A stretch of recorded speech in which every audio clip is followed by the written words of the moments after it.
તો જો આપણે તો ફાર્મ ઉપર પહોંચી ગયા છે, પણ અમુક લોકો હજી નથી આવ્યા, કેમ કે આજે ગુરુવાર છે તો ઘણા લોકોની જોબ ચાલુ છે અને ભાભુની તો અમદાવાદથી આવવાના છે. જેટલા લોકો આવી ગયા છે તે સાંજનું વાળુની તૈયારી કરવા માંડ્યા અને બધું કટિંગ કરવા માંડ્યા. ત્યારબાદ બધાએ છે તે ફાર્મની વિઝિટ એટલે કે ટૂર કર્યો અને ત્યારબાદ થોડી ફોટોગ્રાફી કરી અને રીલ્સ ઉતારી. ફાર્મ બાકી એક નંબર છે. સાંજનો ટાઈમ થતાં બધા જ લોકો આવી ગયા. તો અમીષા અને હું અહીં સેન્ડવિચ ભરતા ગયા. સોનલ છે તે સેન્ડવિચ શેકતી ગઈ અને આ બાજુ બધી બહેનો અને બધી કાકીઓ છે તે લસણ, ધાણા, મેથી સુધારે છે, કેમ કે સાંજે બનવાના છે ભજીયા, કેમ કે એકદમ વરસાદી માહોલ છે.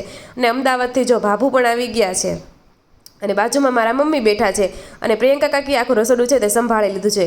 સેન્ડવિચ બની જતા સૌથી પહેલાં તો આપણે જો કાકા, બાપા અને ભાઈઓને જમાડવા માટે બેસાડી દીધા છે અને આવી રીતના આપણે પેપર પાથરીને જમ્યા. ત્યારબાદ બધી બહેનો જમવા માટે બેસી ગઈ અને ત્યારબાદ બધી દેરાણી જેઠાણીએ જમી લીધું.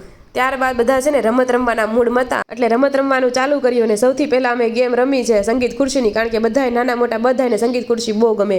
ત્યાર પછી અમે ઘણી બધી રમતો રમ્યા હતા. કઈ કઈ રમત રમ્યા હતા તે જોવા માટે યુટ્યુબમાં સર્ચ કરજો, રાધિકા તળાવિયા વ્લોગ જોવાની ખૂબ જ મજા આવશે, કેમ કે એટલા બધા કઝિન્સ ઘણા ટાઈમ પછી અમે ભેગા થયા હતા.